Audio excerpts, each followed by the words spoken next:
네, 우리 말씀 바로 이어서 보겠습니다. 이사야, 성경책 가져오시면 찾으시고요.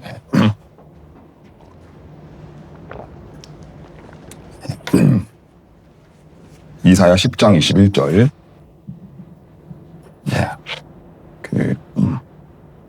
이사야 10장 21절. 한 절 일단 먼저 보겠습니다. 이사야 10장 21절 읽겠습니다. 시작. 남은 자 곧 야곱의 남은 자가 능하신 하나님께로 돌아올 것이라. 아멘. 네, 매주 그 목요일은 찬송만 하면 목이 쉬어가지고 그래서 목요일은 성경 말씀을 좀 세미나처럼 공부하는 시간이다 보니까 말씀 오늘도 한 29절 정도 되는 것 같아요. 어쨌든 이제 말씀에 앞에 이제 PPT 떼어놨으니까 같이 읽는 건 읽으시고 제가 드리고 싶은 말씀은 이제 메모하시면서 이렇게 보시면 더 좋고, 특별히 이제 주제가 주제다 보니 제가 늘 말씀드리는 거지만 항상 우리가 기도가 병행되지 않으면 우리가 말씀을 많이 배우고 또 읽고 듣고 하는 것만으로는 많이 부족하거든요.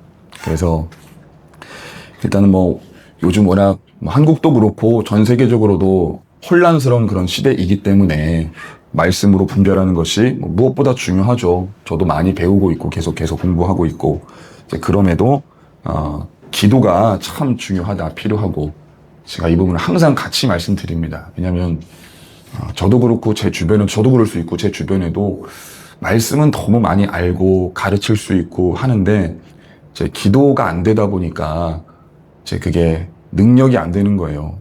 사도 바울도 하나님의 나라는 말에 있지 아니하고 뭐에 있다 그래요? 능력에 있다 그러잖아요. 하나님의 나라는 능력에 있다. 그 능력은 머리로 얻는 거 아니거든요. 기도의 그 순종과 기도의 충성으로 하나님께서 영적으로 내게 공급해 주시는 그 능력이기 때문에, 그래서 말은 얼마든지 많이 할 수 있고 알 수 있고 그렇지만은 기도가 꼭 필요하다. 먼저 말씀드립니다. 자, 오늘은 이스라엘의 회복과 예수님의 재림에 대해서, 주제가 이제 이스라엘의 회복입니다.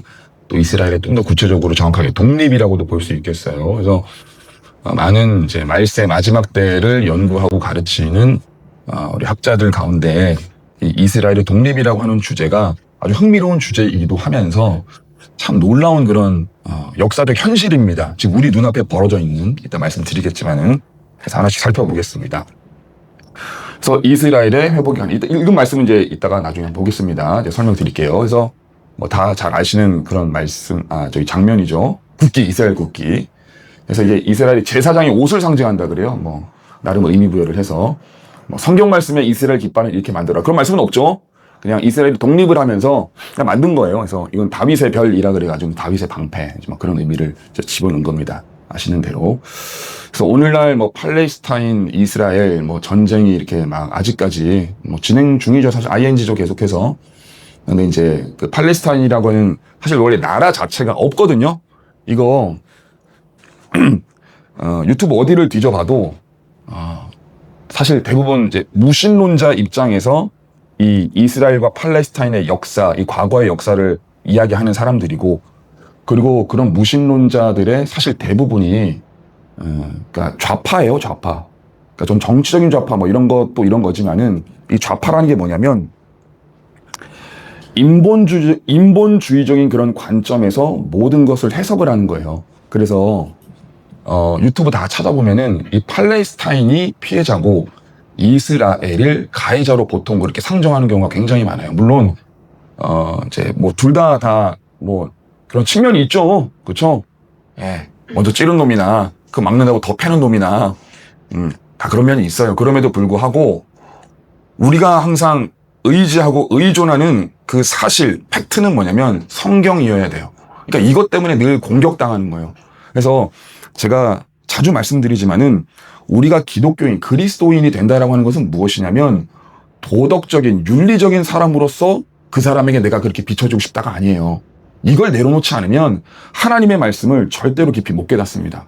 그래서 믿음의 많은 선진들은 이러한 다른 사람, 그러니까 세상 사람들, 소위 인본주의자들, 그걸 그냥 쉽게 말해 좌파라고 하는 거예요. 인본주의자들, 자기 인간적인 관점과 설령 내가 하나님을 믿고 있어요. 난 성경 말씀을 뭐 알고 있어요라고 하는 사람들 중에서도 인본주의적인 사람들이 있습니다. 그런 사람들의 그런 공격과 조롱을 그냥 받아들이셔야 돼요. 우리 믿음의 선진들이 다 그랬어요. 대부분. 그러니까 참된 신앙, 이 성경 말씀을 있는 그대로 믿고 고백한다라고 했던 사람들 중에서는. 그래서 그 존 버년이라고 하는 철로 역정을 쓴 그때 당시로 돌아가면 존 버년은 진짜 뭐 오늘날로 뭐 치자 그러면 완전 저 구구 목사, 완전 한쪽에 쏠려 있는 목사 그런 식으로 오해받았을 거예요. 오늘날로 불러오자 그러면.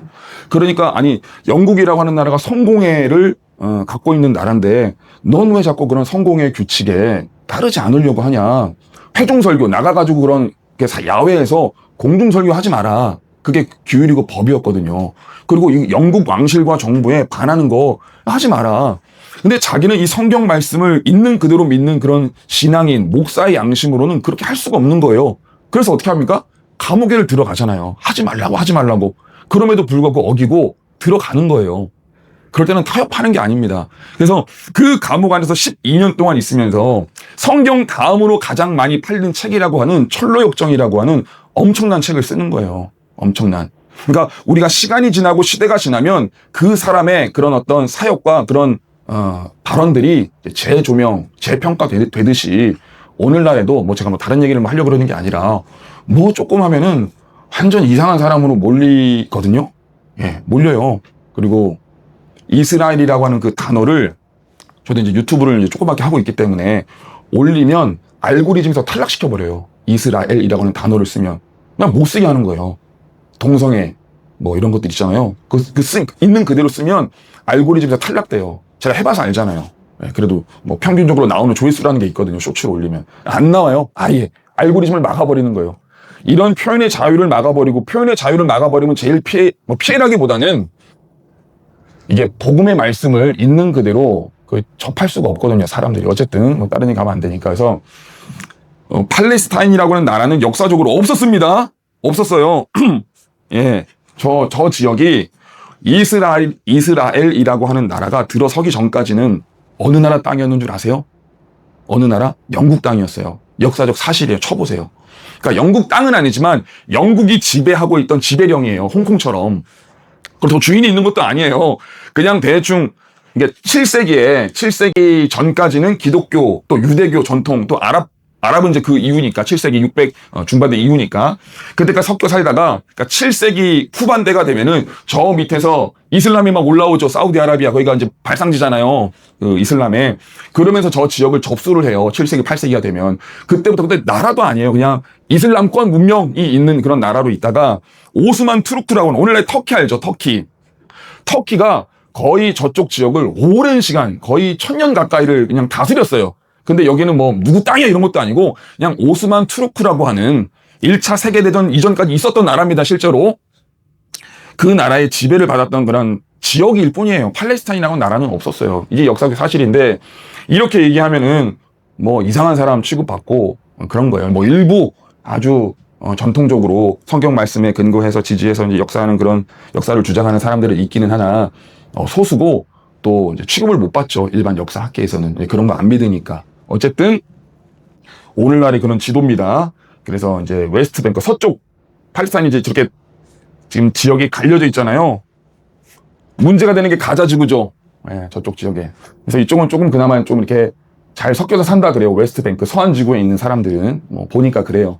근데 가자 지구에 있는 저쪽에 있는 사람들은 이제 호전적이고 이제 그런 또 하마스라고 하는 그런 테러 집단들이 또 보통 이제 저쪽에 이제 거주하고 있고 해서 이렇게 오늘날 지역이 돼 있습니다.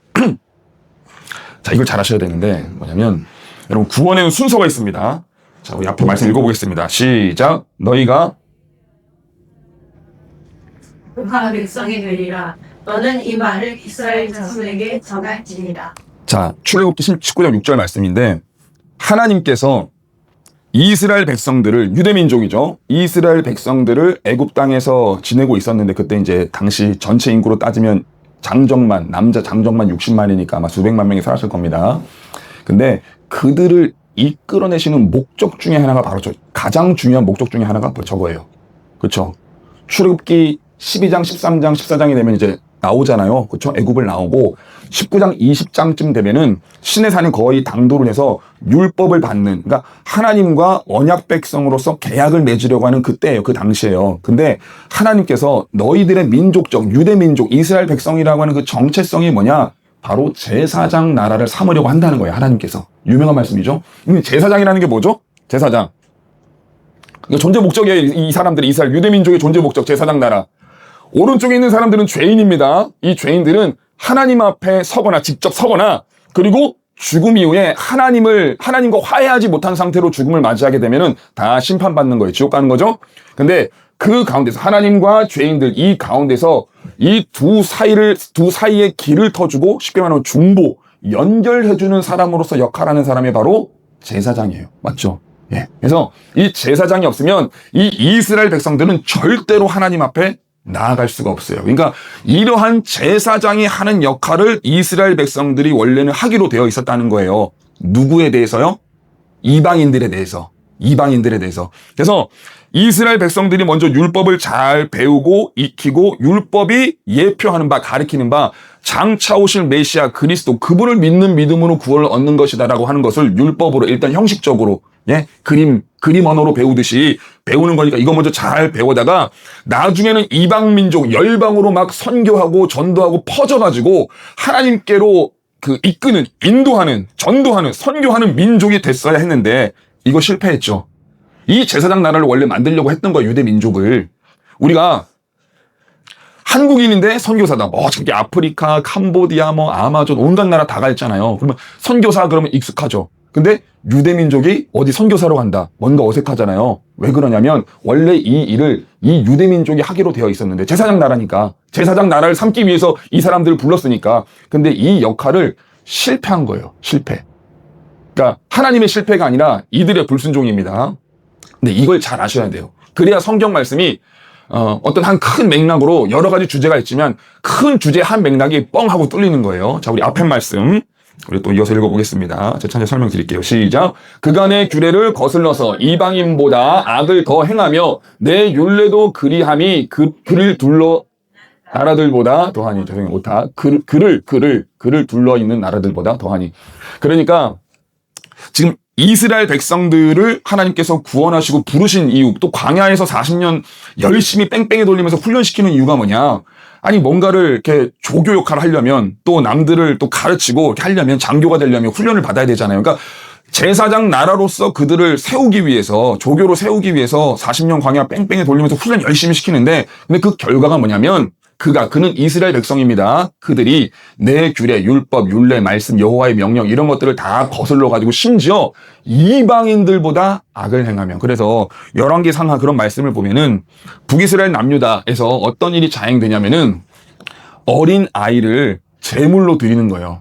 그러니까 바알을 섬기고 이방신을 섬기던, 왜 옛날에 지금도 역사적 정설이죠. 멕시코의 아즈텍 문명이라든지 그런 데 보면은 인신공양, 인신제사를 드렸다 그러잖아요. 어린아이를 막 제물로 바치고 그러한 제사의 방법을 그대로 따라하고, 그렇죠. 그대로 따라하는 왕들이 있었어요. 성경을 읽어보면. 그래서 굉장히 영적인 건데 조금 다른 얘기인데 자녀들 조금 크셨지만은 앞으로도 미디어, 책 이런 거 굉장히 중요한데 제가 예전에 이런 말씀 드렸어요. 우리 심청 이야기죠. 심청 이야기. 예? 공양미 300석 자기 몸 던지잖아요. 이런 거 마귀가 하는 짓이에요. 마귀 소설이에요. 마귀 전래동화예요. 그러니까 그런 거 모르고 아름답다 효녀 심청이 겉으로는 아주 그냥 그럴싸하게 포장이 돼 있는데 그러한 행위의 근본적인 영적 영향은 뭐냐면 마귀가 하는 짓이라고 하면 마귀가 하는 짓. 그래서 그 제주도에 그 이름이 갑자기 생각이 안 나요. 그 목사님 그 기념관이 있는데 유명한 장로교 목사님인데 그 목사님이 100년 전에 제주도에 선교를 하러 내려갔더니 뭘 하고 있냐면 실제로 그 짓을 하고 있는 거예요. 5살, 6살짜리 그 꼬마 여자아이를 갖다가 제주도 앞바다에다 막 던진다는 거예요. 부렁에 잡아먹으라고. 부렁에 불에 집어 던지고. 실제로 그랬다 그래요. 100년 전에. 1000년 전 이야기가 아니라. 그러니까 그렇게 아이를 바쳐가지고, 그런 아이들 보통 고아들 그런 애들이겠죠. 갖다 바쳐가지고, 우리 마을 그 길흉화복, 잘 되게, 농사 잘 되게 해달라고 그러고, 아픈 사람 없게 해달라고 그러고, 그런 목적으로 실제로 그렇게 하더라 그 얘기예요. 그러니까 그 목사님이 얼마나 그렇게 황당하고 놀랬는지 그런 영화가 있어요. 실제로. 기념관에도 가보고 그랬는데 그런 사람들 불러다가 회개시키고 막 이제 그런 게 있거든요. 예. 안 가보셨어요, 제주도에? 예. 그런 데 있는데. 예. 하여튼 그래가지고, 마귀보다도, 그러니까 더한 이방인들보다도 더한 그런 악한 행위를 그대로 행하고, 심지어 더 행하면서, 내 율례, 규례, 말씀도 그를 둘러있는 나라들보다, 그러니까 이스라엘이라고 하는 그런 주변 나라들보다 더 악하게 그렇게 악을 행했다. 이제 그런 말씀을 이제 하는 겁니다. 이제 실패하는 거죠, 이스라엘 백성들이. 자, 시작. 내 백성이 지식이 없으므로, 내가 지식을 버렸으니 나는 너를 버려 내 제사장이 되지 못하게 할 것이요. 아멘. 호세아 4장 6절. 유명한 말씀이죠. 지식이 없으므로 망하는도다인데, 사실 중요한 표현이 뭐냐면, 이 지식이라는 게 순종하는 지식이죠. 하나님께 대한 그런 참된 순종, 또 하나님의 말씀을 이해하고 깨닫고 하나님을 따라가는 그런 지식이 없으므로 망하는데, 어떻게 망하냐면은 제사장이 되지 못하게 망한다는 거예요. 제사장 나라가 되지 못하도록. 원래는 제사장 나라가 되도록 부르심을 받았는데 그 원래 목적을 옮겨버리겠다는 거예요. 촛대를 옮기듯이 그 자격과 은혜를 다른 사람에게, 다른 족속에게, 다른 민족에게 옮겨버리겠다는 거예요. 호세 말씀 통해서. 자, 마태복음 시작. 그러므로 내가 너희에게 이르노니 하나님의 나라를 너희는 빼앗기고 그 나라의 열매 맺는 백성이 받으리라. 그래서 내가 너희에게, 너희는 누구죠? 유대 백성이죠. 사두개인 바리새인들, 또 안 믿는 예수님을 죽이려고 하고 시기질투 미움하는 그런 유대인들을 말하는 거죠. 그래서 오늘날에도 외국 채널 중에 그거 다 이제 번역돼서 나오고 하니까 이제 뭐 관심 있으면 혹시 원포 이스라엘이라고 하는 그런 유튜브 채널이 있거든요. 거기 유대인들이 나와서 예수님을 인격적으로 만난 신앙 고백을 하는 그런 채널이에요. 그래서 뭐 짧게 이렇게 잘라가지고 이렇게 올려주는 그런 채널이 있는데, 거기 보면은 간증 중에 뭐 많은 부분이 예수님이 유대인인 줄도 몰랐다는 거예요. 예수님이 유대인인 줄도 몰랐다는 거예요. 그냥 소문으로만 들었지. 아, 예수님이 우리 민족이었어? 쉽게 말하면 한국 사람이었어? 그걸 전혀 몰랐다는 거예요. 왜 그러냐면 그 마귀가 유대인들의 눈을 가리워가지고 예수님이 구원자 메시아로서 올 때 동족 같은 유대인의 혈통으로 온다라고 하는 거를 전혀, 왜 유대인들은 이 전통과 혈통, 족보 이런 거에 아주 그냥 강하게 집착하는 민족이잖아요. 그래서 예수님이 유대인이었어라고 하는 것만 알아도 관심을 보이고 공부하면서 이사야 53장을 읽으면서, 야, 그러네. 이게 이사야 53장의 이 말씀이 앞으로 오실 메시아, 예수님에 대한 말 너무나 딱 맞거든요. 그리고 이 유대인들은 구약의 정통한 사람들이다 보니까 예수님의 삶을 묵상하면서 창세기에 어떤 인물을 자주 떠올린다라고 누가 그러더라고요. 책에다가 써놨더라고요. 이거 뭐냐면 요셉을 떠올린대, 요셉. 그래서 제가 요셉을 그렇게 말씀드리는 거예요. 예수님의 족보를, 오실 길을 지키는 자. 예수님을 떠올린다는 거예요. 요셉의 이야기를 보면서. 우리가 지금 촌스럽게 무슨 뭐 성공하고 그런 거 아니라, 기복주의 이런 게 아니라. 그래서 그러한 원래 목적으로 이스라엘 나라, 유대민족을 불렀는데, 하나님의 나라를 너희는, 유대민족 너희는, 사두개인 너희는, 바리새인 너희는 빼앗기고 그 나라의 열매 맺는 백성. 이게 누구죠? 이방인들이잖아요. 저와 여러분. 이방인이죠? 예. 성경적으로 민족은 딱 두 개밖에 없습니다. 이방인이냐, 유대민족이냐. 이거밖에 없어요. 유대민족 이외에는 다 그냥 이방인입니다. 말씀 시작. 바울과 바나바가 담대히 말하여이르되 하나님 말씀이 마땅히 먼저 너희에게 전할 것이로되 너희가 그것을 버리고 영생을 얻게 합당하지 않은 자로 자처하고 우리가 이방인에게로 향하노라. 원래는 사도 바울이 항상 선교 전도를 할 때 가만 성경을 보시면 가장 어디를 항상 먼저 방문하냐면 일단 사람 많은 곳. 뭐 시골뜨기 안 갑니다. 시골뜨기 안 가요. 항상 사람 많은 곳, 효율적으로 전도를 했어요, 사도 바울은. 그리고 사람 많은 곳에는 항상 뭐가 있었냐면은 디아스포라 회당이 있었습니다. 회당. 시나고그라고 하는 회당. 그 회당에 가면 누가 있죠? 유대인들이 있죠. 왜 유대인을 찾아갔죠?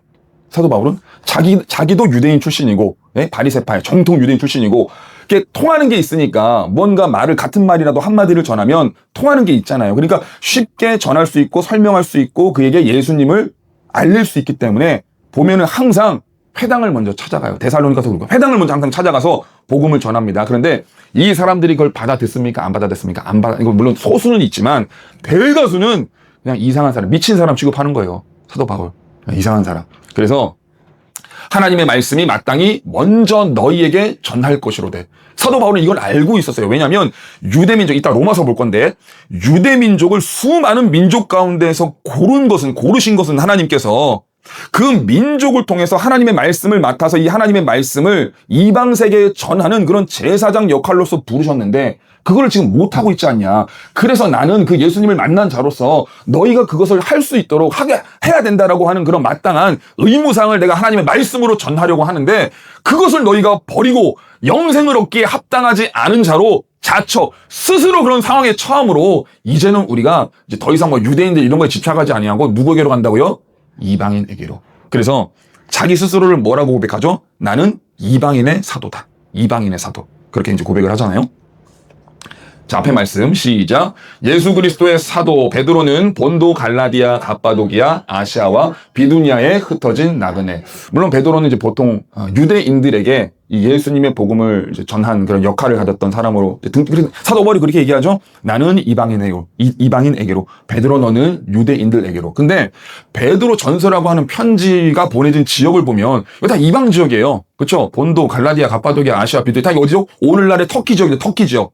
터키 지역에 있는 이방인, 물론 혹은 소수 그런 유대인들이 있을 수는 있었겠으나 대부분 이방 지역이잖아요. 그렇죠? 예루살렘이 아니라 이방인, 그러니까 흩어진 나그네들에게 말씀을 전하는데 우리 잘 아는 말씀 시작. 그들이 말씀을 순종하지 아니함으로 넘어지나니 이는 그들을 그렇게 9절 봅니다. 9절 시작. 그러나 너희는 택하신 족속이요 왕같은 제사장들이요 거룩한 나라요 그의 소유가 된 백성이니. 아멘.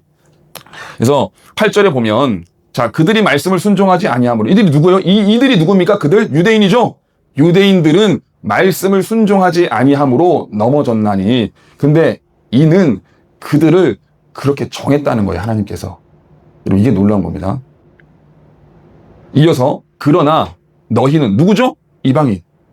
유대민족 아니잖아요. 유대민족이 아닌 이방인 너희는 이제 택하신 하나님으로부터 택하신 족속이요 왕같은 뭐라고요? 제사장. 그래서 저와 여러분이 이제 하나님 나라의 제사장이 된 거예요. 이게 놀라운 거예요. 원래는 그 제사장이라고 하는 이 역할을 누구에게 맡기고 하셨냐면은 반복이지만은 유대 백성들, 유대 민족에게 이 역할을 맡기려고 했는데 그 역할에 실패함으로 그 은혜가, 그 촛대가 누구에게로 넘어가냐? 이방인에게 넘어갔다는 거예요. 그래서 이제는 너희가 제사장 나라요, 거룩한 나라요, 그의 소유가 된 백성이 되었다라고 하는 것이죠. 그래서 베드로가 만난 사람 중에 고넬료라고 하는 사람이 있잖아요. 고넬료. 그렇죠? 이방인이잖아요. 이방인.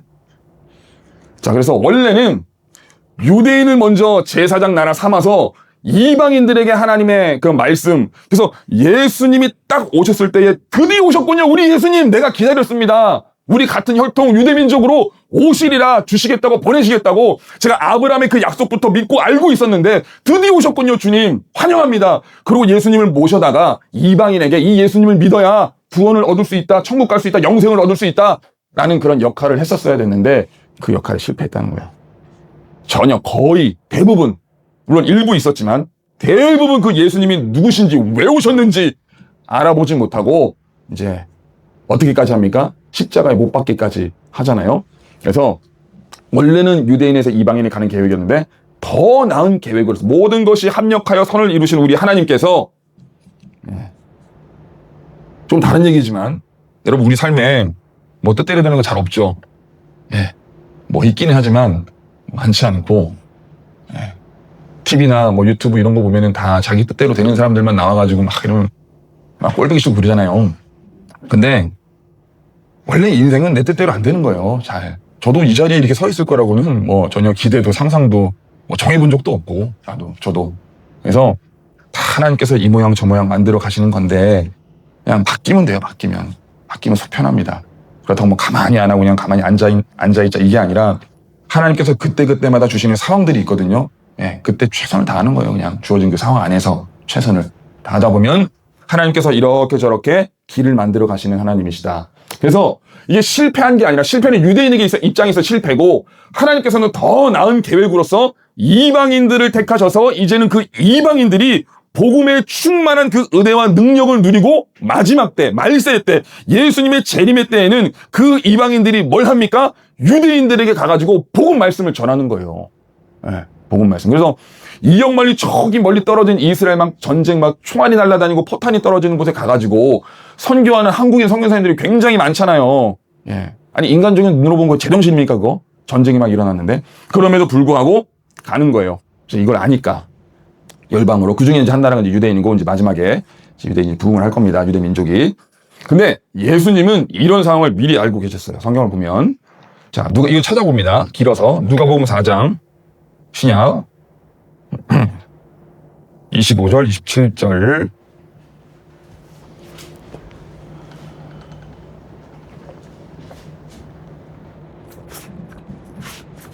누가복음 4장 24절부터 읽읍시다. 24절. 유명한 말씀이니까 24절부터 27절까지. 시작. 또 이르시되 내가 진실로 너희에게 이르노니 선지자가 고향에서는 환영을 받는 자가 없느니라. 내가 참으로 너희에게 이르노니 엘리야 시대에 하늘이 3년 6개월간 닫히어 온 땅에 큰 흉년이 들었을 때에 이스라엘에 많은 과부가 있었으되 엘리야가 그중 한 사람에게도 보내심을 받지 않고 오직 시돈 땅에 있는 사렙다의 한 과부에게 뿐이었으며 또 선지자 엘리사 때에 이스라엘에 많은 나병 환자가 있었으되 그 중에 한 사람도 깨끗함을 얻지 못하고 오직 수리아 사람 나아만 뿐이었느니라. 아멘. 그러니까 지금 예수님 자신을 대변하면서 이제 구약에 있었던 선지자 둘, 엘리야, 엘리사의 그 상황을 이제 들어서 말씀하시는 거예요. 뭐냐면 여기서 선지자는 예수님 자신을 가리킵니다. 선지자가 신명기 말씀에 보면 참 선지자, 그 선지자, 정관사 덜을 집어넣어가지고 그 선지자, 나머지 선지자는 앞으로 오실 참된 선지자를 예표하는 선지자들일 뿐이고 엘리야나 엘리사나 뭐 예레미야나 이사야나 그런 사람들은 참된 선지자를 예표할 뿐이고 진짜 선지자는 예수님이라는 거예요. 그 선지자, 고향, 유대민족, 유대혈통으로서 왔는데도 환영을 하는 자가 없다는 거예요. 근데 내가 예를 들어줄게 이런 겁니다. 25절에 엘리야 시대에 3년 6개월 동안 비가 안 오죠? 큰 흉년이 들었는데 이스라엘에 많은 과부가 있었지만, 그러니까 당장 못 먹어서 굶어 죽을 그런 과부들이 많았지만 누구에게 엘리야가 보냄을 받았대요? 시돈 땅에 있는 사렙다 과부. 그렇죠? 시돈 땅이라고 하는 건 이방 지역이잖아요. 이방인이에요. 사렙다라고 하는 이름도 그렇고 이방 여인이에요. 그러니까 유대민족, 유대혈통, 율법을 전혀 모르는, 알고 있지 못하는 이방 여인이었던 사렙다 과부에게 보냄을 받아가지고 하나님의 은혜를 알게 하지 않았냐? 그게 미리 예언됐다는 거예요. 이런 상황이. 그리고 엘리사 시대에 이스라엘에 많은 나병 환자, 이 나병 환자라고 하는 거는 그 죄인, 심판받아 마땅한 사람이라고 하는 그런 것의 전형입니다. 이 나병 걸렸다라고 하는 것은. 그러니까 이스라엘에도 나병 환자가 많이 있었는데 그 중에 한 사람도 깨끗함. 이 깨끗함이라는 건 뭐죠? 은혜, 죄사함 이런 걸 말하는 거죠. 근데 한 사람도 깨끗함을 얻지 못하고 도리어 누가 그 깨끗함, 은혜를 받냐? 수리아 사람, 아수르 사람? 나아만은 나오잖아요. 그래서 요단강에 7번 들어갔다 나와라 이제 그러잖아요. 그런 은혜를 받은 사람이 이방인이었다, 이방인. 근데 이 얘기를 듣고 열받아요. 28절에 회당에 있는 자들이 이것을 듣고 다 크게 화가 나. 왜 화나죠? 아니, 그럼 우리가 이방인들보다 못하다는 말이냐? 우리에게는 아브라함이 있고 율법이 있고 모세가 있고 아무런 의미가 없다는 거예요. 하나님을 인격적으로 만나지 아니하면 하나님의 말씀을 뭐 많이 안다고 있다고 한들 뭐 율법적으로 율법주의적으로 안다고 있다 한들 아무런 의미가 없다는 거예요. 유대민족 가운데서 예수님을 알아보지 못한다 그 말이에요. 그 왜요? 하나님께서 약속하신 그 약속의 은혜 말씀 이런 것들을 못 깨달으니까 그 제사장의 의무와 사명을 잃어버렸다. 알지 못해. 사도 바울도 이러한 구원의 계획을 알고 있었어요. 그러니까 예수님도 먼저는 이방인이 구원받고 마지막 때, 말세 때, 내 재림의 때가 되면 나를 버리고 나를 몰랐고 하나님을 대적했던, 아니 나는 그들을 선택된 그런 민족으로 제사장 나라로 처음에는 삼았는데 계속 수천 년 동안 하나님을 대적하고 버리고 말씀을 깨닫지 못하고 그렇게 지내다가 말세 때가 되면 이방인의 수가 충만히 차게 되면 이방인의 그 수가 하나님께서 정하신 숫자가 있는데 몇 명인지 모르지만 그 숫자가 딱 채워지면 이제 이방인의 구원이 끝나고 누구의 구원의 문이 열린다고요? 유대인의 구원의 문이 열린다는 거예요.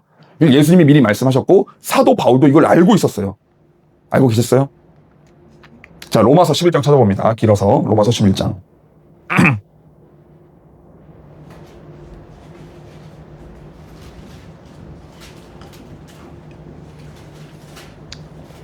로마서 11장 1절부터 6절까지 한번 읽어보겠습니다. 시작. 그러므로 내가 말하노니 하나님이 자기 백성을 버리셨느냐? 그럴 수 없느니라. 나도 이스라엘인이요 아브라함의 씨에서 난 자요 베냐민 지파라. 하나님이 그 미리 아신 자기 백성을 버리지 아니하셨나니 너희가 성경이 엘리야를 가리켜 말한 것을 알지 못하느냐? 그가 이스라엘을 하나님께 고발하되 주여 그들이 주의 선지자들을 죽였으며 주의 제단들을 헐어버렸고 나만 남았는데 내 목숨도 찾나이다 하니 그에게 하신 대답이 무엇이냐? 내가 나를 위하여 바알에게 무릎 꿇지 아니한 7,000명을 남겨두었다 하셨으니 그런즉 이와 같이 지금도 은혜로 택하심을 따라 남은 자가 있느니라. 만일 은혜로 된 것이면 행위로 말미암지 않음이니 그렇지 않으면 은혜가 은혜되지 못하느니라. 이 말씀을 요약해서 읽으면서도 이해되셨겠지만은 하나님께서 이스라엘 백성 유대인으로서 구원받을 자를 남겨놓으셨다는 거예요. 그러니까 엘리야 시대 때 그때 북이스라엘 지역에서 사역했던 사람이죠. 엘리야가 그때 장정만 뭐 대략이니까 학자들이 추정하기로는 적으면 100만 명 어른 많으면 200만 명 정도라고 이렇게 추산 보는데 여러분 작게 100만 명만 잡아도 7,000명이면 0.7%예요. 그러니까 하나님을 고백하고 하나님과의 그런 인격적인 관계 안에서 구원을 누렸던 수가 거의 없었다는 거예요.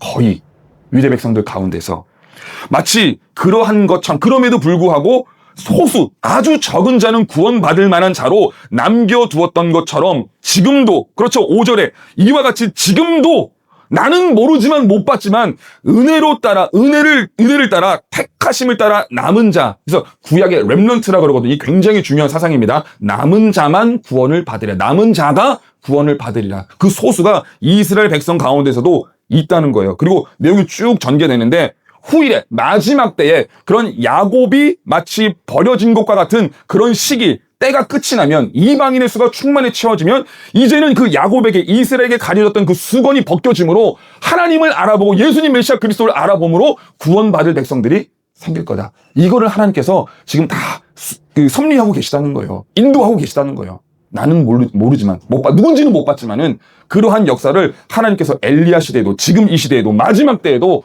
그러한 역사를 이루어 가실 거다. 예. 그러면서 이어지는 말이 뭐냐면 너희가 이방인이라고 그 은혜의 큰 그런 구원의 능력을 지금 많이 얻었다라고 해서 까불지 말라는 거예요. 원 나무가 있죠. 원 가지를 꺾어서 접붙임 받은 가지가 너희인데 아니 원 가지도 꺾으셨는데 그 접붙임 가지 이거 안 꺾겠냐? 안 꺾으시겠냐? 그러니까 교만하거나 자만하지 말고 항상 하나님 앞에 겸손과 그런 감사의 마음을 가지고 살아가라. 이렇게 권면하잖아요. 사도 바울이. 그렇죠? 자, 우리 말씀 읽겠습니다. 앞에. 시작. 형제들아, 너희가 스스로 지혜 있다 하면서 이 신비를 너희가 모르기를 내가 원하지 아니하노니 이 신비는 이방인의 수가 들어오기까지 이스라엘의 덜어는 우둔하게 된 것이라. 이 말씀 제가 말씀드린. 그러니까 이게 신비라는 거예요. 신비. 원래는 이스라엘 백성들이 구원받기로 제사장 나라로서 역할을 하기로 그렇게 정해졌다가 그것을 잘 감당하지 못하니 그래서 성경 말씀에 자주 나오는 장면이 뭐냐면 첫째가 꼬꾸라지고 둘째가 잘하는 사람으로 이렇게 들어서는 거예요. 예? 그래서 원래 그 야곱의 장자가 누구죠? 에서도 쌍둥이긴 하지만 에서잖아요. 근데 형이 그 우둔해가지고 이스라엘처럼 우둔해가지고 그거 장자권의 그 의미를 모르고 그냥 홀라당 팔아버리는 거예요. 동생한테. 너 가져라 이러고. 그리고 다윗도 8번째 아들이죠. 그래서 다윗이 성경을 보면은 아마 진짜 아빠 혹은 진짜 엄마가 아니고 둘 중에 하나는. 왜냐면 성경 시편에 보면은 다윗이 뭐라고 고백하냐면은 내 부모는 나를 버렸으나 이런 구절이 있어요. 이런 고백. 내 부모는 나를 버렸으나 그러나 하나님께서는 나를 결코 버리지 아니하실 것임이니이다. 이런 고백이 있거든요. 그러니까 다윗이 그렇게 홀대받았던 이유는 형들은 다 막 그렇게 막 챙겨주는데 예? 막 보여주잖아요. 그 이새가 사무엘이 찾아왔을 때 사울이 버림받고 그 가정에 훌륭한 아들들이 많은 걸로 내가 들었는데 한번 보여주셔 하니까 막 보여주잖아요. 막 엘리압부터 해가지고. 그런데 8째는 언급도 안 해요. 그 다윗은 뭐 어디 처박혔는지 뭐 저기 뭐 어디 광야에서 그냥 양 키우고 있으니까 한번 가보시오 이러잖아요. 그러니까 아주 멸시받고 괄시받고 우리 이방인을 그렇게 취급하자 유대인들이 개 같은 민족이라 그러잖아요. 지옥의 땔감이라 그러고. 지금도 그래요. 그래서 정통 유대인들 이스라엘 가면은 그런 여행 유튜버나 그런 걸 보면은 아예 대꾸도 안 해요. 이방인들이 말을 걸면. 예, 아예 그냥 대꾸. 왜 랍비라 그러잖아요. 이게 뭐 이상한 모자 쓰고 털모자 쓰고 이렇게 수염 기르다가 아예 대꾸도 쳐다보지도 않아요. 그렇게 멸시하고 괄시한단 말이죠. 근데 그런 자들을 그런 족속들을 들어서 쓰신다는 거예요. 하나님께서 먼저.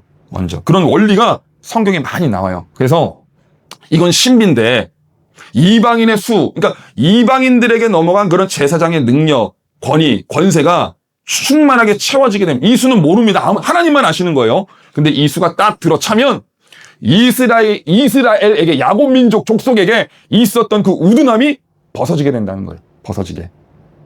그래서 시작. 하나님의 은사와 부르심에는 후회하심이 없느니라. 그래서 하나님의 그 계획은 하나도 실패가 없는 거예요. 요셉의 고백처럼 당신들의 그 악함으로 나를 이 애굽 땅으로 그렇게 팔아 넘겼으나 미디안의 그런 장사치에게 넘겼으나 하나님께서는 이것을 악을 선으로 바꾸사 구원의 능력으로 행하시잖아요. 요셉이 없었으면 다 굶어 죽는 거잖아요. 그렇죠? 야곱의 그 70인 가족들 마찬가지로 하나님의 은사에서 은사라고 조금 번역이 좀 어색하게 돼 있는데 은사는 우리가 뭐 그 방언하고 뭐 이런 걸로만 알고 있는데 능력이라고 번역하시면 돼요. 능력으로 이해하시면 돼요. 하나님의 능력과 부르심, 택하심, 일하심에는 후회하심, 뭔가 실패해가지고 아이고 잘못됐네, 이거 잘못 끼웠네, 레고 잘못 조립했네 이런 게 없다는 거예요. 하나님께서는 설령 그 사람이 그걸 맡아가지고 실수하고 넘어진다 할지라도 다른 계획, 더 나은 계획을 통해 그게 이제 신비인데 그런 신비한 능력을 통해서 하나님께서는 그 구원의 계획을 이루시더라. 그래서 공평하게 모든 사람들이 그 구원의 은혜 안에 들어올 수 있도록 이방 민족이나 유대 민족이나 그 구원의 안에 들어올 수 있도록 주님께서 긍휼을 베푸신다. 그래서 이 순서는 원래는 유대인이었지만 탈락되고 이방인의 그 구원의 은혜가 충만하게 임하고 그 다음에 유대 백성, 유대 민족에게 언젠가는 충만하게 드러날 거예요. 저는 이제 오래 걸리지 않을 거라고 보는데 이것은 인류를 향한 하나님의 놀라운 구원 계획이라는 거예요. 순서가 그렇다는 거예요. 순서가. 자, 우리 앞에 말씀 시작. 그들의 넘어짐이 그들의 실패가 이방인의 풍성하게 되거든 하물며 그들의 충만한 길이요. 그렇죠. 그래서 그들의 넘어짐, 유대 민족의 넘어짐이 도리어 세상에. 여러분, 뭐 일부러 하나님께서 뭐 그러셨을 거진 않고 뭐냐면 이방 민족 수가 압도적으로 많잖아요. 그렇죠. 그 유대 민족 해봐야 당시 얼마나 되겠습니까? 근데 이방 민족은 그 유대 민족 뺀 나머지 전체였기 때문에 하나님께서는 그들의 넘어짐으로 인하여서 오히려 도리어 세상의 풍성함이 되고 구원의 풍성함이 되고 그들의 실패가 유대 민족의 실패가 이방인의 풍성함이 되었는데 하물며 하나님께서 그렇게 계획을 더 나은 계획으로 이방 민족을 풍성하게 하셨다면 그 많은 사람도 예를 들면 이런 거죠. 그 이제 뭐 굳이 비유하자면 꼭 맞는지는 모르겠지만은 제가 축구 선수 손흥민이에요. 손흥민. 그 유튜브 영상에 그 초등학생 7살인가 6살짜리 100명하고 축구 대결하는 거 아세요? 100명하고 축구장에서 7살짜리 우리 아윤이 100명 쫙 깔아놓고 손흥민 자기 혼자예요. 그 공 몰아가지고 골 넣어야 돼요. 100명이 막 다 때로 달려오는데 그래도 이기더라고요. 그래도. 근데 그런 100명을 다스리는 것도 그렇게 하시는데 유대민족, 작은 그 유대민족 그들을 구원하는 거 그거 어렵겠냐? 그렇게 되묻는 거예요. 사도 바울이. 하물며 그들 유대민족의 충만함 일이요? 그들 못 구원하겠냐 내가? 그들을 내가 못 건지겠냐? 그 수많은 이방인들도 내가 풍성하게 했는데 그런 말씀입니다. 자, 이사야 말씀 시작. 이는 내 생각이 너희의 생각과 다르며 내 길은 너희의 길과 다름이니라. 여호와의 말씀이니라. 유명한 말씀이죠. 항상 우리의 생각보다 하나님의 생각이 더 낫다라고 하는 것을 무조건 그냥 인정하세요. 그냥 인정하세요. 그래서 하나님의 계획이 더 낫습니다. 때로는 그것을 우리가 받아들이는 데 있어서 하나님의 계획을 다 모르니까 꼭 이런 식으로 이렇게까지 왜 이렇게 아프게 하면서 왜 이렇게 힘들게 하면서 그런데 하나님의 놀라운 오묘한 섭리와 그 뜻이 계획이 있다는 거예요. 그걸 인정하면 하나님의 그 신비 능력을 더 깊이 경험할 수 있는 거예요. 이게 인생의 지혜 아닙니까? 이게 인생의 지혜죠. 이게 인생의 지혜. 아니면 이제 돌아가는 거예요. 길 돌아가는 거예요. 이런 지혜가 있으시기를 축원합니다. 그래서 이스라엘의 회복은 구원의 회복은 근데 하나님께서 이 특정한 시점을 정해 놓으셨어요. 그냥 평범한 때에 그냥 막 이스라엘의 부흥을 확 하고 주시는 게 아니라 예수님께서 재림하실 그 때가 돼야 이스라엘의 큰 부흥이 일어나시게끔 그렇게 타이밍을 조절하셨다는 거예요. 근데 이건 이제 이유가 있어요. 이유가 왜 그러냐면 자, 먼저 말씀 읽겠습니다. 시작. 그날에 이스라엘의 남은 자와 야곱 족속의 피난한 자들이 다시는 자기를 친 자를 의지하지 아니하고 이스라엘의 거룩하신 이 여호와를 진실하게 의지하리니. 이사야 10장의 말씀은 사실 구약 성경을 보면 우리가 말세, 종말 이렇게 얘기하면 보통은 신약 성경에 있을 것 같잖아요. 물론 이제 그렇기도 하죠. 뭐 계시록 전체가 그렇고, 그 다음에 뭐 마태복음 후반절, 누가복음 후반절에 보면은, 후반부에 보면은 예수님 마지막 때에 대해서 이렇게 쭉 설명을 하시지만은, 그러나 마지막 때에 대한 그런 이제 현실 상황, 어떤 일이 벌어질 것이냐에 대해서 선지서들이 굉장히 많이 사실 기록하고 있어요.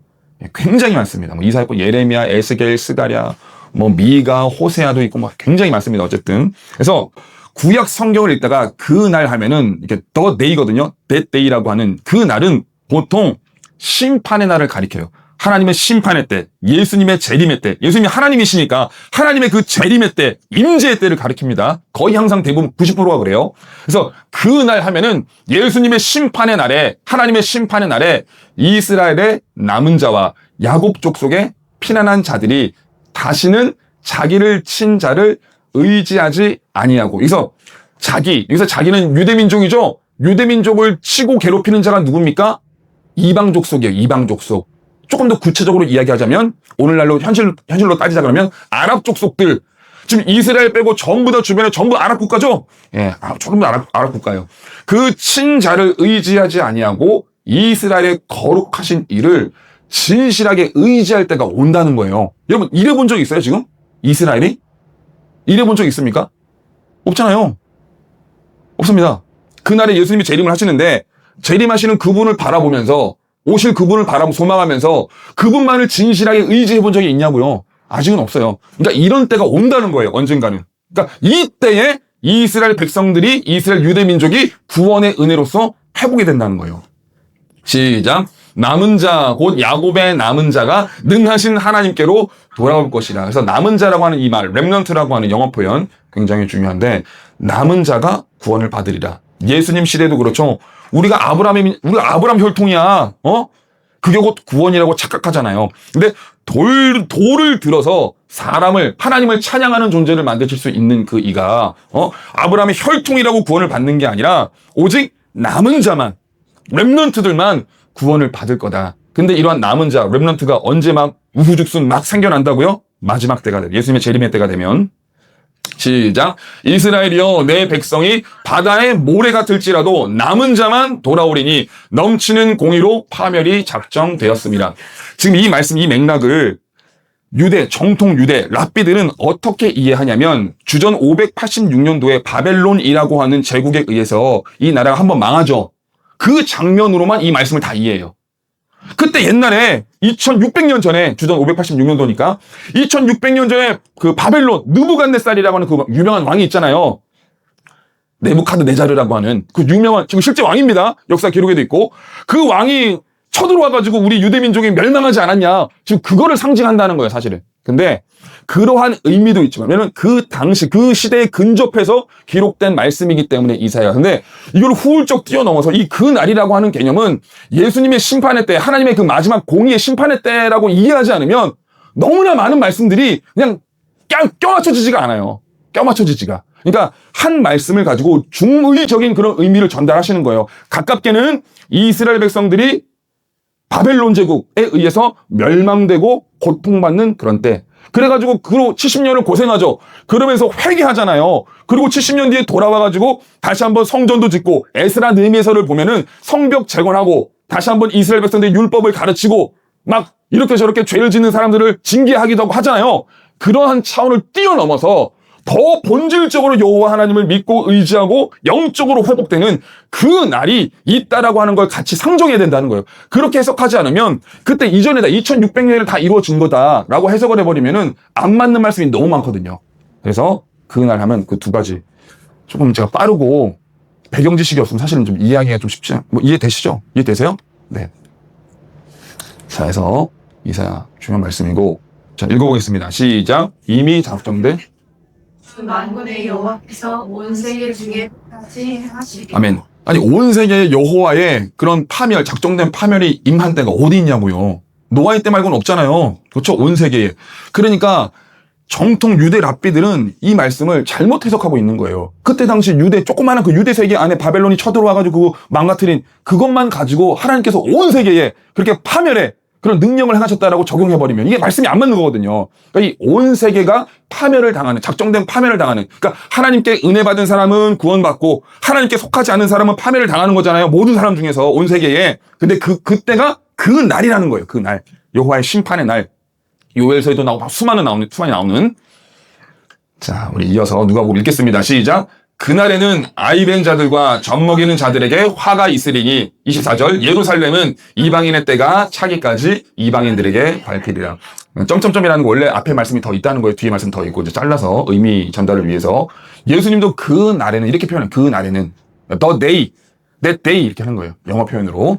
그 날, 심판의 날, 하나님의 그 재림의 날, 여호와의 재림의 날에는 화가 있을 것인데 예루살렘은 이방인의 때. 이 이방인의 때가 사도 바울의 언어로 치자 그러면 어떤 표현일까요? 아까 읽어봤죠? 이방인의 구원의 수가 충만하게 채워지는 때. 그러니까 이방인의 그 구원의 수가 충만하게 채워지는 때까지 예루살렘, 유대인들은 괴롭힘을 당할 거라는 거예요. 무지하게 괴롭힘 당하잖아요, 지금. 그쵸? 무지하게 지금 괴롭힘. 이따가도 말씀드리겠지만은 2차 대전 때는 홀로코스트라고 해서 600만 명이 죽어요. 당시 대략 한 1000만, 많이 잡아서 1000만 명이 있었다고 보거든요, 전 세계에. 유대인들이. 여러분 보세요. 우리나라가 5천만이죠. 5천만의 60%, 3천만 명이 죽었다 그러면 이건 나라가 되겠어요, 이거? 3천만 명이? 어린 아이에서부터 어른에 이르기까지 3천만 명이 몰살을 당한다 그러면 되겠냐고요, 나라가. 근데 지금 건재하게 있잖아요, 이스라엘이. 이따 말씀드릴게요. 그래서 이제 이스라엘의 독립 과정을 이제 볼 건데 이제 슬슬 마무리하면서. 근데 이 이스라엘의 독립이 진짜 갑자기 일어나요. 갑자기. 일단 이제 요것부터 기초 그냥 배경 지식. 여러분 우리나라도 옛날에 옛날에 무슨 뭐 삼국시대 뭐 가야 뭐 저 남쪽에 뭐 그런 거 있죠. 있었죠. 뭐 발해. 근데 그 나라가 지금 다시 세워지고 들어선다 그러면 여러분 믿겠어요? 믿겠습니까? 2000년 전에 있었던 나라, 1000년 전에 있었던 나라, 100년 전도 쉽지가 않아요. 근데 이스라엘이라고 하는 나라는 AD 70년에 티투스라고 하는 그런 로마의 황제에 의해서 완전히 나라가 멸망하고 성전, 두 번째 지었던 성전, 그 헤롯 성전, 46년 동안 지어 휘황찬란하게 엄청나게 거대하게 지어놓았던 그 헤롯 성전도 다 무너뜨리고 해집어 놓았는데, 그러한 나라가 거의 1900년 만에, 2000년 만에 나라가 갑자기 생긴다? 이 말도 안 되는 거예요. 역사에 전례가 없어요. 단 한 번도 일어난 적이 없어요. 이런 역사는. 그런데 이게 너무나 신비하고 놀라운 일이어도 사람 관심 바뀌면 그냥 별게 난게 돼버리는 거예요. 그렇더라고요. 네, 사람 말이. 뭐 그냥 제가 요즘 좀 안타까워서 이제 드리는 말씀인데 뭐 다른 의미 없습니다. 뭐 선거 때문에 난리잖아요. 선거 때문에. 저 오늘 궁금해서 찾아봤더니 정말 쌍둥이 득표라는 거 있죠. 1, 2위 득표수가 똑같은 거. 예? 그거 아세요? 쌍둥이 득표라고? 처음에 그 문제 제기를 했던 데가 이제 인천이잖아요. 송도지역. 그 두 군데 나왔죠. 지금은 그 쌍둥이 득표가 몇 군데 발견된 줄 아세요? 이거 언론 공식입니다. 이거 제 내피셜 아니에요. 몇 군데 발견된 줄 아세요? 정확하게 869. 아니, 여러분, 두 곳만 나와도 그거 말이 안 되는 건데 900군데가 나왔다? 그러면 창조주가 있는 거예요. 예? 그 창조주가 그렇게 안 하면, 아니, 900군데나 득표수가 똑같다고? 말이 돼요, 그게? 제 상식으로는 도저히 이해가 안 돼요. 가만히 있는 국민들도 전 이해가 안 되고. 예. 그러니까 진짜 뭔가, 누군가 가리우는 게 아니면, 하여튼, 뭐, 그와 비교도 안 될 정도로 놀라운 일이, 아니, 이스라엘이 나라가 2000년 동안 없다가 갑자기 생기는데, 과정을 잘 말씀드릴게요. 먼저 말씀. 시작. 나라가 어찌 하루에? 민족이 어찌 한순간에 태어나느냐. 그러나 그는 진동하는 즉시 그 알을 순산하여. 이게 이사야 말씀 거의 끝부분이거든요. 이 말씀이 뭐 학자들이. 근데, 이 말씀이 이스라엘 나라의 탄생을 예언하는 말씀이었구나라고 그렇게 보통은 해석을 해요. 보통은. 나라가 어떤 나라냐면 이제 이스라엘 나라입니다. 유대민족이, 아니, 나라가 어찌 한순간에 태어나겠느냐. 오랜 시간 준비하고 국민이 모이고 전쟁도 하고 그래야 되는 건데, 갑자기 어떤 나라가 하루에 생기겠으며, 어떤 민족이 한순간에 태어나겠냐. 그러나, 시온은 예루살렘으로 대표되는 거죠. 이스라엘, 유대는 진통하는 즉시 그 아들을 순산하였도다. 뭐 다 아이들 낳아보셨으니까. 저희 첫째도 10몇 시간 걸렸거든요. 예, 순통하는 즉시 난다 그러면은 여자들 뭐 할렐루야죠, 진짜. 여자분들. 근데 이스라엘이라고 하는 그 시온이 그랬다는 거예요. 하루에 그냥 진통하는 즉시 그 아들을 순산했다. 과정을 말씀드릴게요. 역사적인 이야기니까. 일단 먼저 그 유대민족이라고 하는 이 역사가 굉장히 어떻게 보면은 불쌍한데 왜 그러냐면 그 유대인들의 별명, 유럽에서 별명이 뭐였냐면 지저스 킬러였어요. 지저스 킬러. 그러니까 예수님을 죽인 그런 민족이다. 유럽은 기독교 베이스잖아요. 그런 문화나 가치나 이런 것들이 정서가 기독교 가치잖아요. 그러니까 크리스천리티잖아요. 그 기독교 가치. 그러니까 예수님을 중요시하는데 그 예수님을 죽인 족속들이 바로 저 사람들이야. 유대인들. 그러니까 그 유대인들을 굉장히 미워하고 괄시했다고요. 그래서 심지어 우리가 잘 아는 루터조차도 유대인들은 진짜 구원받아서는 안 될 족속이다. 아주 혐오하고 막 욕설을 내뱉으면서 심지어 유대인들을 저주하는 책까지 썼어요. 루터라고 하는 사람은. 아니 뭐 그렇게까지 하면 안 되는데. 근데 왜 그랬냐면은 그때 당시 유럽의 정서가 그랬고 예수님을 죽였다는 거예요. 유대민족이. 그러니까 이 유대인들은 계속해서 유럽에서 디아스포라로 살아가면서 고통을 겪는데 저게 이제 어느 한 장면이냐면 제가 베니스의 상인이라고 뭐 보통 드는 얘기가 그건데 베니스의 상인 소설 왜 옛날에 있잖아요. 그거 이제 읽어보면 거기 이제 유대인이 한 명 등장하거든요. 그 셰익스피어가 썼는데 샤일록이라고 이제 하는 이제 주인공인데 이 사람이 고리대금업자예요. 그러니까 금융에 뛰어났잖아요. 처음에 이제 은행, 이탈리아적에서 방코라고 하는 은행이라고 하는 개념을 만든 사람도 유대인들입니다. 그래서 오늘날 그 금융에 강한 거예요. 돈을 지배하고 있죠, 오늘날 유대인들이. 그러니까 이 완전 그 당시에 천주교, 오늘날 이제 천주교였죠. 개신교, 개혁주의 교회가 나오기 전에는 그때는 고리대금 이런 거 하는 걸 굉장히 부정하게 여겼거든요. 못쓸 짓 하는 것을 여겼거든요. 이렇게 돈 주고 이자 받는 거. 근데 유대인들은 할 일이 없는 거예요. 아무것도 안 시켜주니까. 땅도 빼앗고 나가라고 그러고 집도 막 그렇게 무너뜨리고 그러니까 이 사람들이 할 거라고 하는 거는 뭐 장사 이런 거예요. 장사, 뭐 고리대금업 이런 겁니다. 그래서 유대인을 아주 못되게 그렇게 표현하잖아요. 셰익스피어도 그 영국의 대문호도 유대인은 그냥 아주 그냥 돈에만 밟고 뭐 욕심쟁이에다가 아주 그냥 그래서 샤일록이 그래서 너 돈 못 갚으면 주인공이 뭐라 그럽니까? 내가 네 살 한 파운드를 내가 칼로 긁어내겠다 막 그런 대사가 있잖아요. 이거 보셨죠? 그래서 이제 그런 유대인들이 취급을 받았는데 이게 실제 사건입니다. 1800년대 말에 정확히는 기억이 안 나요. 94년도 1800년대 말에 프랑스입니다. 프랑스에서 그 간첩 조작 사건이 드레피스라고 하는 사건이 이제 유명한 사건이에요. 사실은 이제 일어났는데 그게 뭐냐면 이 드레피스라고 하는 사람이 유대인이었어요. 근데 프랑스 소속 군인이었어요. 당시에는 우리나라는 이제 그게 이제 뭐 익숙치 않은데 용병.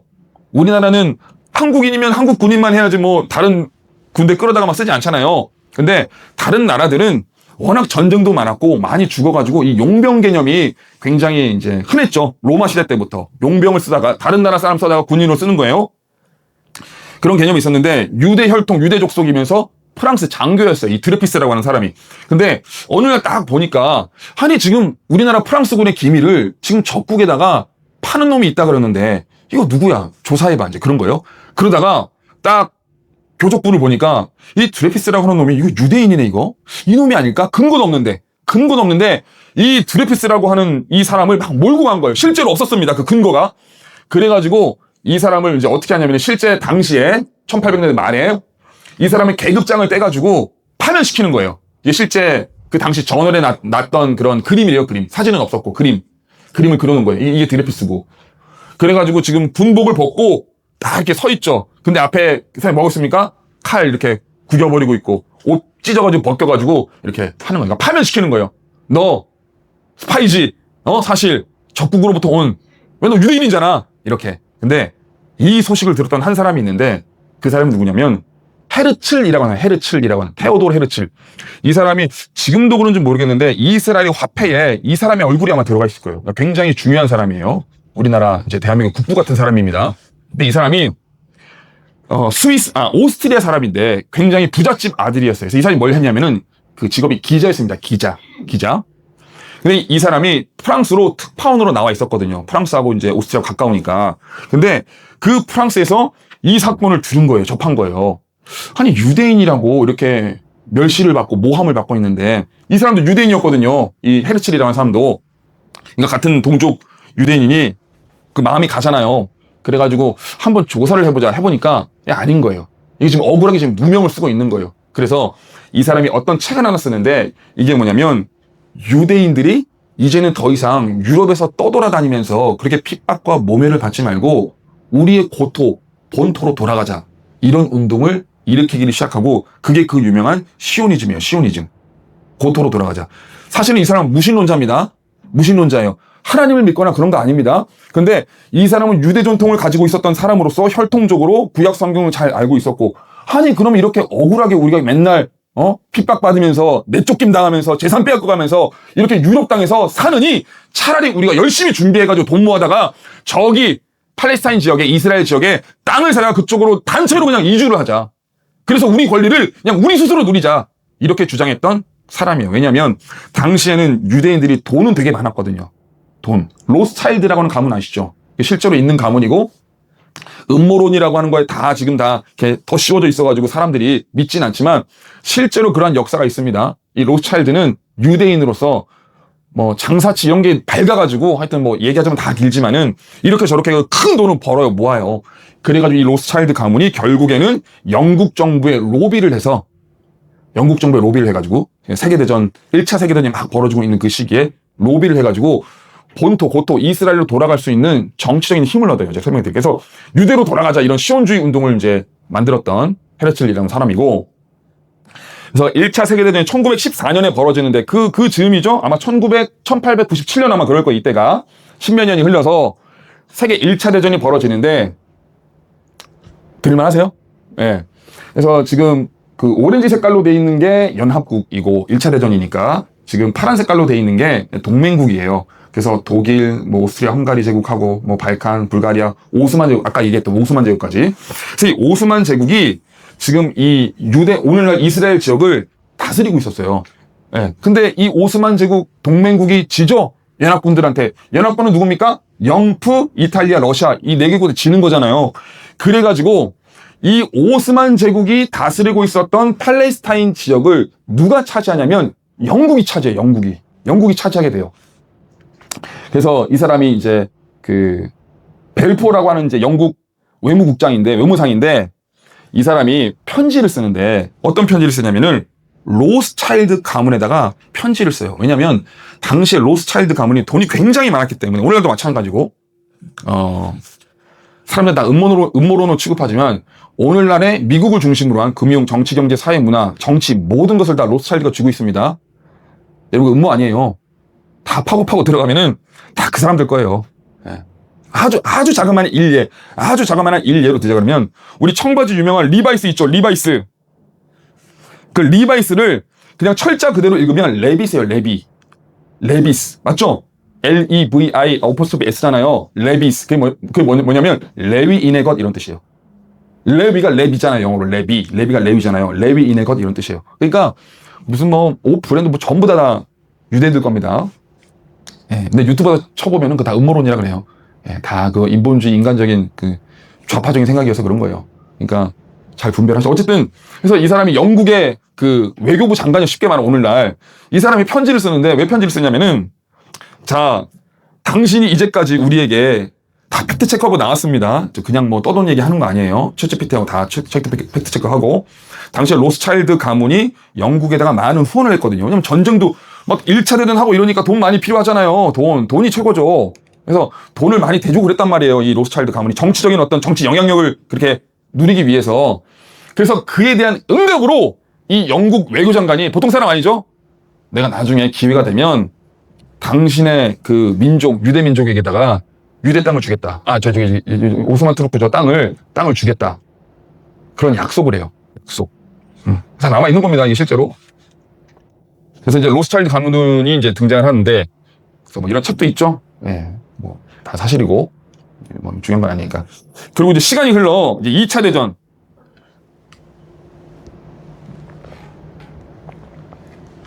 2차 대전이 1939년도. 그러니까 대략 한 1차 대전이 있고 한 20년이 지난 시점이죠. 그 사이에 또 많은 그런 여러 가지 일들이 있는데, 이제 이스라엘 백성들이 이스라엘 나라가 갑자기 탄생을 하게 되는데 이제 그 가까운 시점이에요. 몇 명이 죽죠? 이 홀로코스트에서 600만 명이 이렇게 죽는 거잖아요. 이 실제 사진입니다. 남아있는 못 먹어가지고 살아남은 사람들이죠.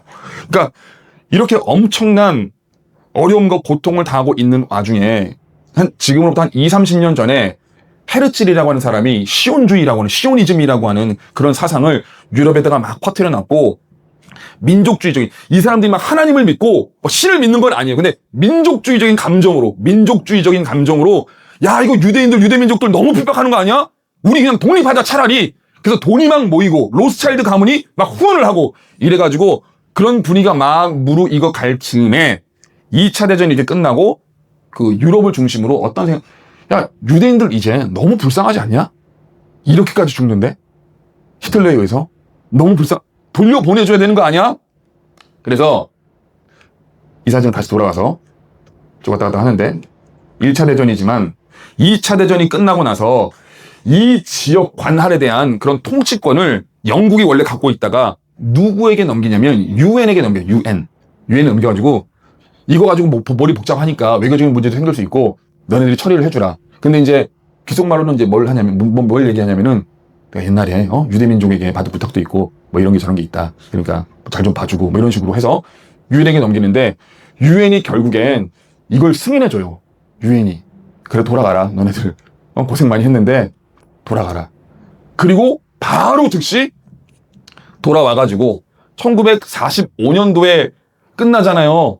그쵸? 일본을 마지막으로 해서 패전국을 마지막으로 해서 이 전쟁 2차 대전이 끝이 나잖아요. 그러고 얼마 안 있다가 이스라엘 백성들이 사람을 모아가지고 이스라엘 땅으로 물론 그 전에도 많이 건너왔죠. 또 보내기도 했고 돈 줘가지고 가라 그래가지고 사람들을 보내기도 했죠. 그래서 이 1948년도 5월 14일에 이스라엘 나라 독립을 선포해요. 이 뒤에 걸려있는 사진이 헤르츠래.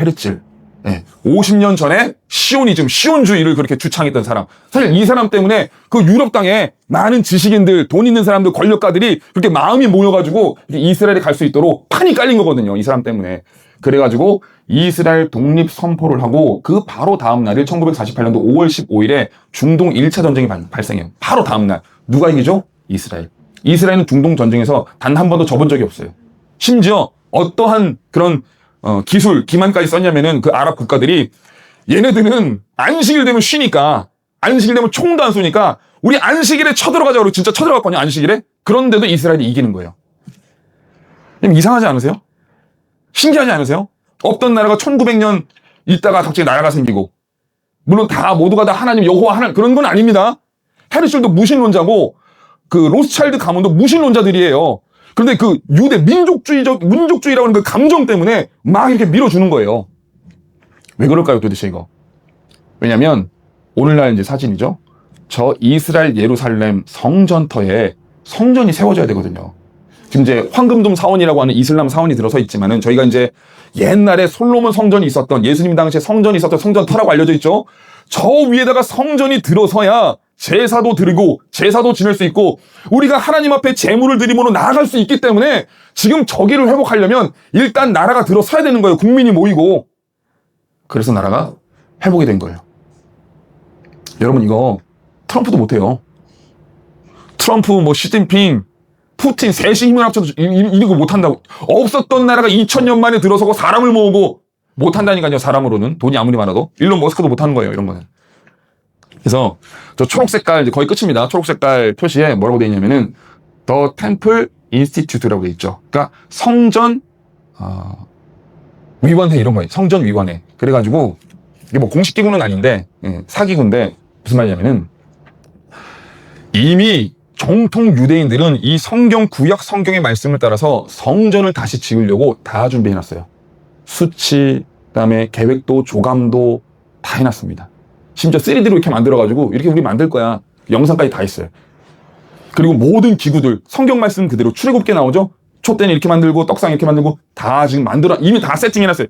이제 요이 땅만 하면 되는데 뭐가 없냐? 터가 없는 거예요. 터가. 저 터가 지금 공터 비워야 되는데 지금 누가 들어와 있잖아요. 네? 저 방 빼야 되는데. 근데 방 빼려고 괜히 했다가 큰일 나죠? 3차 대전 나는 겁니다. 저기 건들면. 그러니까 이제 눈치 보고 있는 거예요. 근데 저게 언젠가는 반드시 될 거고. 그리고 심지어 요즘에는 어떤 말까지 지금 되고 있냐면은 우리가 고고학적으로 살펴보니까 야 여기 성전도 아닌 것 같은데? 여기 성전도 아닌 것 같은데? 그 말 나오고 있어요. 실제예요. 그리고 이게 통곡의 벽이라고 여기 해가지고 막 이렇게 하는 거잖아요. 이 성전. 근데 고고학적으로 조사해 보니까 성전은 요 근처 어디에 있었고 이 벽터는 왜 남았냐? 당시에 로마 제국이 이스라엘 지역의 그런 치안을 관리하기 위해서 성을 만들어가지고 그 안에 로마 군인들이 지냈는데 그 로마 군인들이 머물던 터다. 이렇게 연구해서 연구 자료를 내놓은 사람도 있어요. 저는 일리가 있다고 생각해요. 그래서 아마 어떤 시점이 되면 하나님이 인도하심이겠죠. 시점이 되면은 더 이상 저 장소가 너무 까다롭고 안 되면 다른 장소에다가 성전을 지을 거예요. 성전을. 제 생각이 그래요. 그래서 그런 게 있고 말씀 읽겠습니다. 시작. 그러므로 너희가 멸망의 것이 거룩한 곳에 선 것을 보고는 읽는 자. 그러니까 이 말씀이 성취가 되려면 마태복음 24장 15절 말씀이 성취가 되려면 성전이 반드시 들어서야 되는 거 무슨 말이냐? 다니엘이 예언한 바 거룩한 곳, 멸망에 가증한 것. 그러니까 이방 그런 신상이나 우상이나 내가 하나님이야라고 하는 그런 적그리스도가 거룩한 곳에서 등장을 해야 되는데 그 거룩한 곳이 뭘까요? 거룩한 곳은 성전이. 거룩한 곳이라고 불리는 것은 성전 말고는 없어요. 예루살렘, 성전, 시온 이거 말고는 없는 거예요. 그러니까 그곳에 적그리스도든 뭐든 그런 존재가 등장을 하려면 나라가 있어야 되고 국민이 있어야 되고 성전이 세워져 있어야 되잖아요. 이게 마지막 때라는 거예요. 그 날의 마지막에. 한 구절만 더 시작. 그는 대적하는 자라 신이라고 불리는 모든 것과 숭배함을 받는 것에 대항하여 그 위에 자기를 높이고 하나님의 성전에 앉아 자기를 하나님이라고 내세우니 이때가 마지막 때다. 사도 바울의 그런 말씀이죠. 예수님의 재림의 때다. 성전, 이거 아예 정확하게 나와있죠. 성전이 앉아 자기를 하나님. 이 사람이 누구죠? 적그리스도. 그래서 적그리스도의 활동에 의해서 7년짜리 한 일의 평화조약이 체결이 되고 이스라엘 성전이 세워지게 되며 3년 반 그 언약의 딱 중간에 그 언약 평화의 조약을 평화의 그런 약속 조약을 체결하게 도와주었던 그 존재가 드러나서 내가 원래 하나님이야 나 적그리스도야라고 본색을 드러낼 거라는 거예요. 근데 그 일이 척척척 이 역사 가운데 일어나려면 저 이스라엘 나라가 먼저 회복이 돼야 되고 그렇죠? 그리고 성전이 세워져야 되는 거예요. 그리고 플러스 뭐가 되냐? 저 이스라엘 땅에 많은 유대인들이 예수님을 인격적으로 믿고 부흥의 물결이 폭발적으로 일어나는데 동시에 일어날 거라는 거예요. 성경 말씀을 조합을 하자 그러면. 그래서 긴 시간 이렇게 했는데 어쨌든 마지막 때고 지금 우리가 이 역사의 굴레 수레바퀴가 굴러가는 것을 보고도 이 마지막 때라고 하는 것을 깨닫지 못하면 준비하지 못한다 그러면 그날이 도둑같이 올 텐데 도둑같이 오는 그날을 아무런 준비도 못했으니 우리 있는 것을 이제 다 뺏겨버리게 되는 거예요. 그래서 말씀으로 먼저 잘 구별 이 시대를 분별을 하시고 더 하나 강조하는 거는 기도해야 된다. 기도 꼭 기도하시길 바랍니다. 기도하겠습니다. 하나님 아버지